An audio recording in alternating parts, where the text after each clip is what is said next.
Salutations, ladies and gentlemen. Mr. V back with another Age of Empires 3 Thursday, number 10. We made it to double digits. Can you believe it? Ladies and gentlemen, I certainly can't. But here we are, back with another game. Thank you so much for joining me. And I have just been giddy the past couple of days because I've been kind of keeping track of my subscriber count. Not that that's a huge deal, but we are nearing the big 100. 100 people are crazy enough to subscribe, and if you are one of those 95 people currently at the recording of this video, thank you so much. I really appreciate it. That is very kind of you. But no more dillying or dallying. Let's get right into the game. We have in the north of the map, which is Pripet Marshes, an interesting map. We have double TPs for both players if they want to claim a very early stagecoach on their side of the map. We have a very long rush distance and a lot of small treasures, although on the left side, we do have some larger wood and coin treasures, if you dare to take it.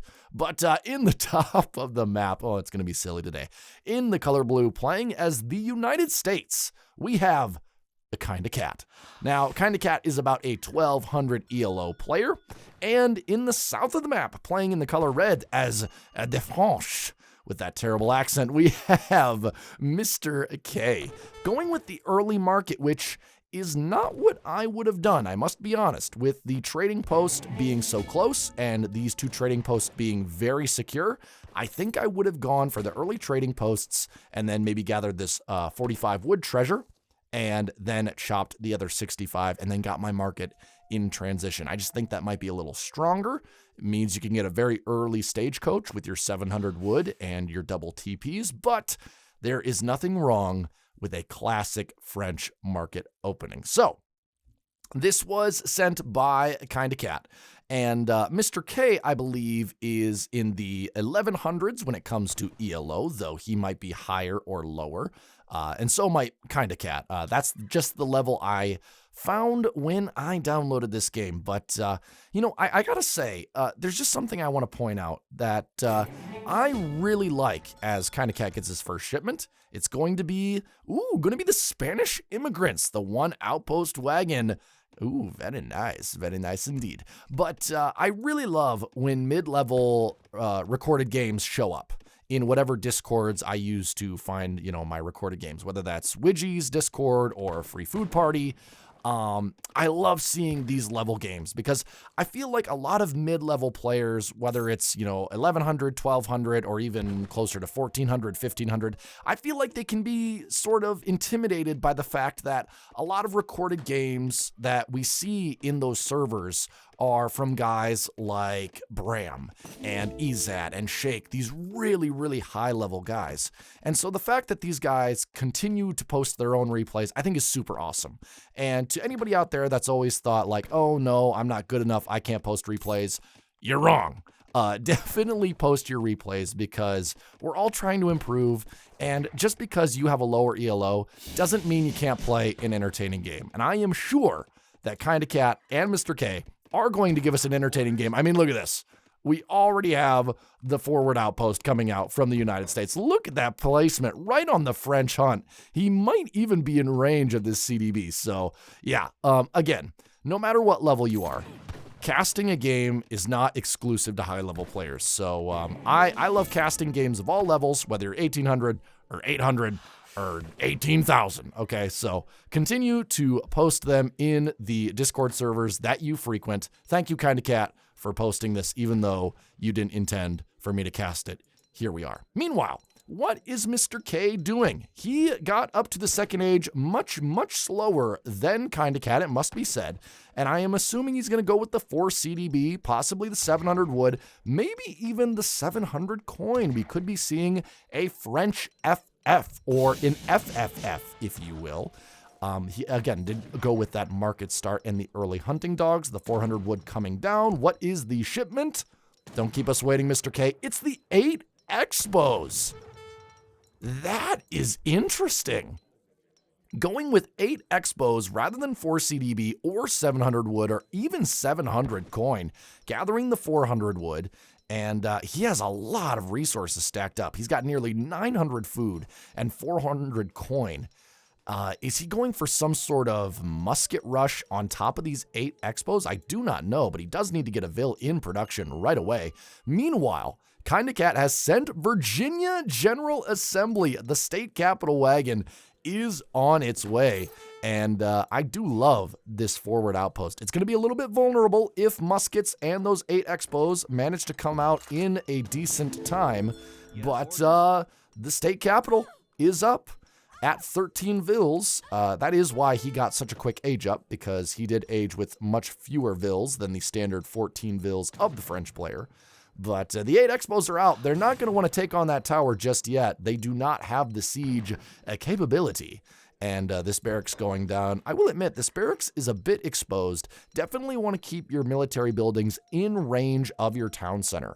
So definitely could move that a little bit closer. And I would even recommend putting it behind your base so that, let's say the enemy is trying to target your military buildings, you can hit them with a Minutemen pop, and then whatever comes out of your barracks, and then it's going to be much harder for them to withdraw from that fight. So, 700 wood coming, no, sending 4 CDB, canceling the wood, and gonna kind of jumpstart his economy here, which he might get away with it simply because Kinda Cat went with such a low eco age up.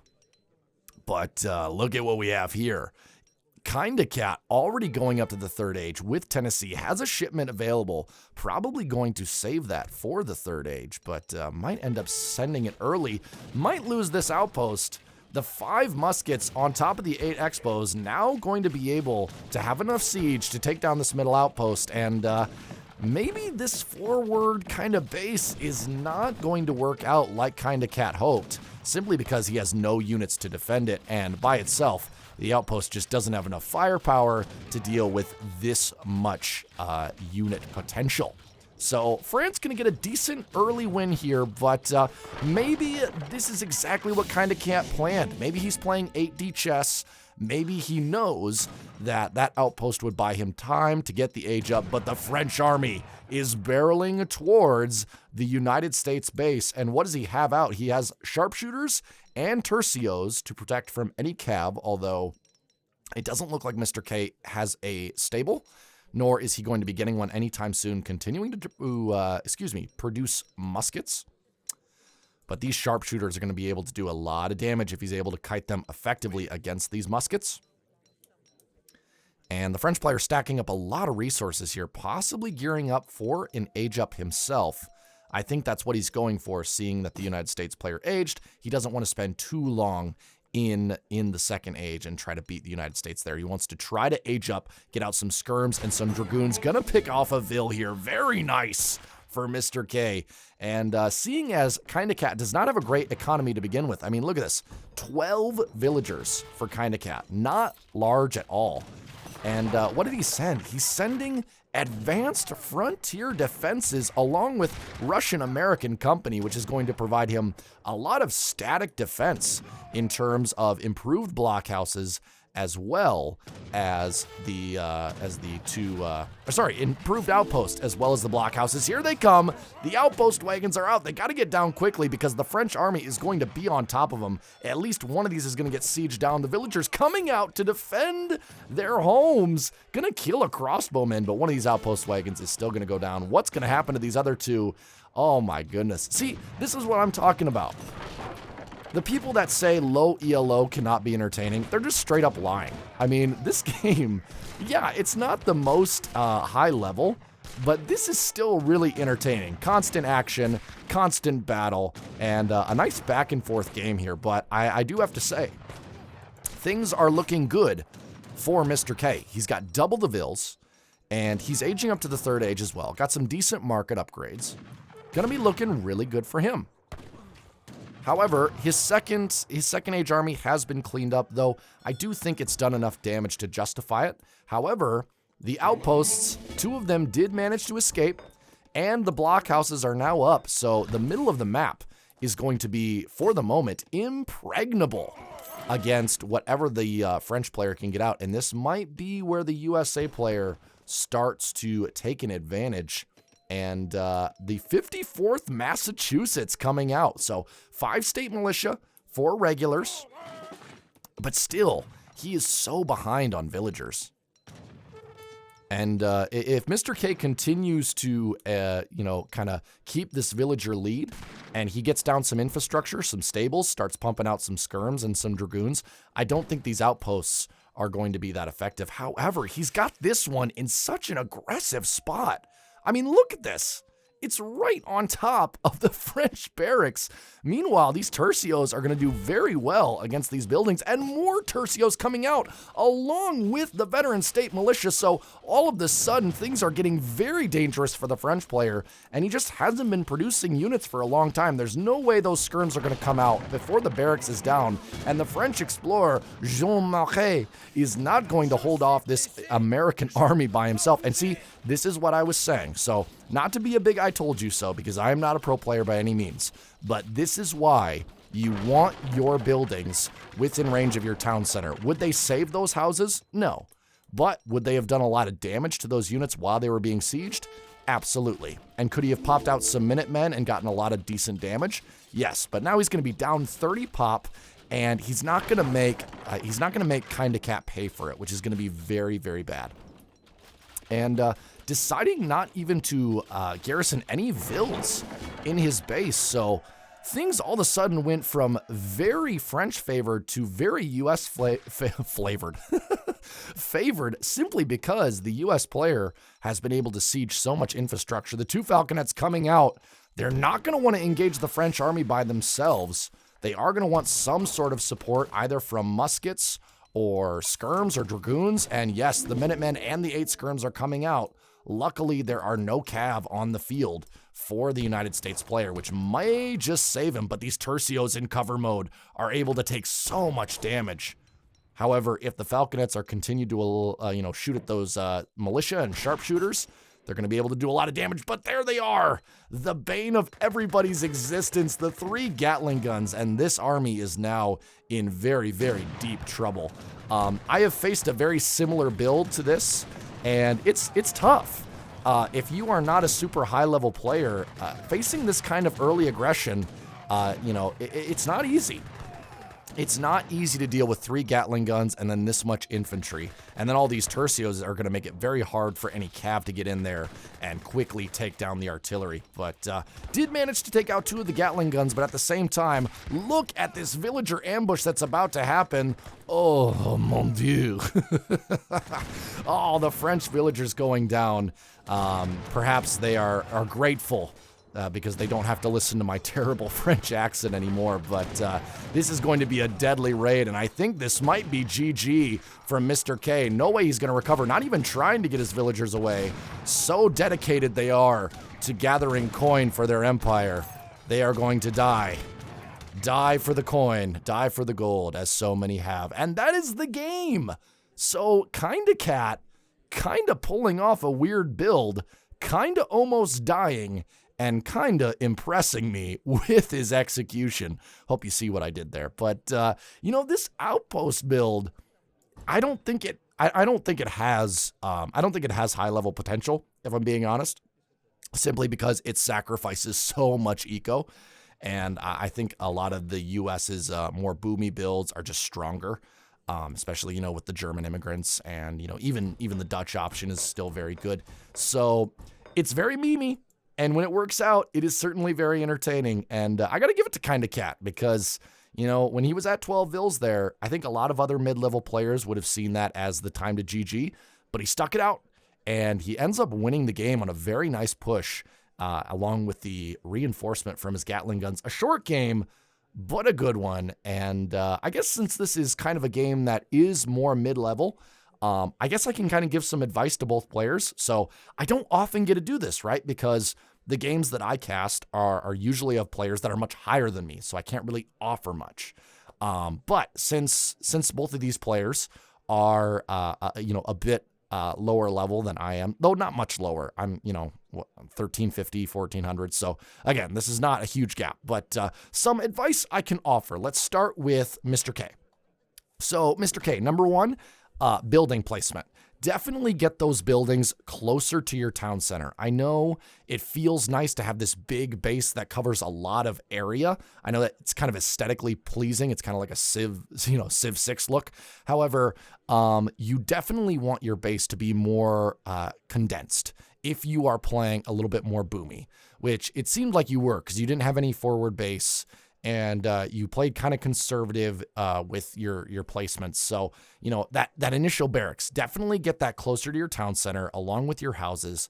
And then, when it comes to your unit production, I noticed you were sitting on quite a few resources. And while you were aging to age 3, you weren't producing any units. Now, age 3, that transition can be tricky because you can't build vills. But that means that you should be dumping those resources into age 3 units of some kind. So, even if that had been putting down a stable and pumping out hussars, right? Because you don't want to be building crossbows if you're going to age 3. But, getting out some sort of unit, even musketeers, which you could then get the veteran upgrade on. Excuse me. I think that would be a lot better than simply letting those resources stack.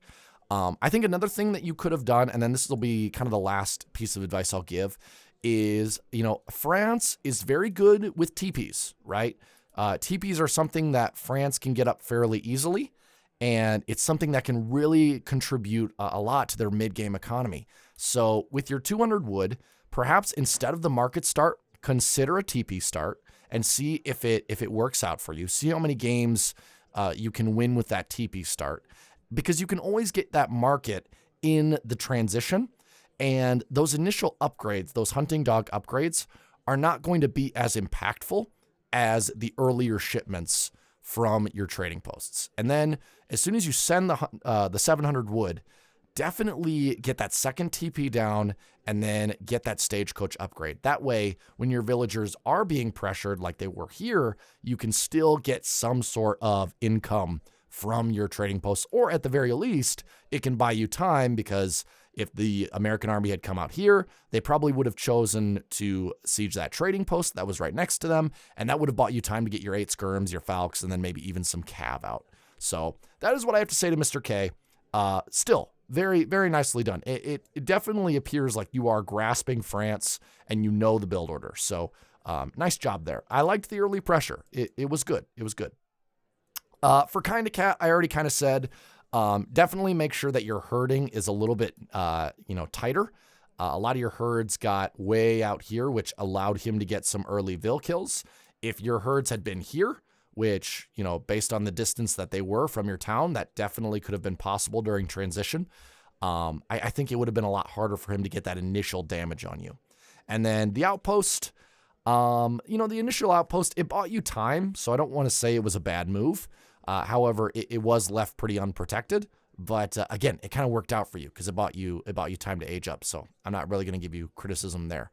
And then, really nice push with your age 3 army. You definitely, did the right thing, which was being aggressive because you probably knew you were down in vills and you knew you had to get some damage in before, the French age 3 got rolling. So very nice there. Went with the TP, which I really like. And then I guess the only other thing is keep up consistent vill production. I think you were sitting at 12 vills for quite some time. So I know, the rush can be get out units, but also make sure that you are getting out those vills as well so that if that initial push doesn't work, you can always build with the economy that you were kind of stocking up in the meantime. So again, mid-level players or even low-level players, don't be afraid to submit recordings, okay? This is a community that I think in a lot of ways welcomes new players. We want to make everybody better. And I am one of those players that is trying to get better. So, definitely, put your play out there and don't be afraid about criticism or people telling you that you're a low level, because honestly, the people that do that, they're not worth knowing anyways. So, all right. I will get off of my soapbox. Guys, thank you for tuning in for week number 10. We're 5 away from 100. But until next Thursday, I hope you guys have a great week and a great life. See you later.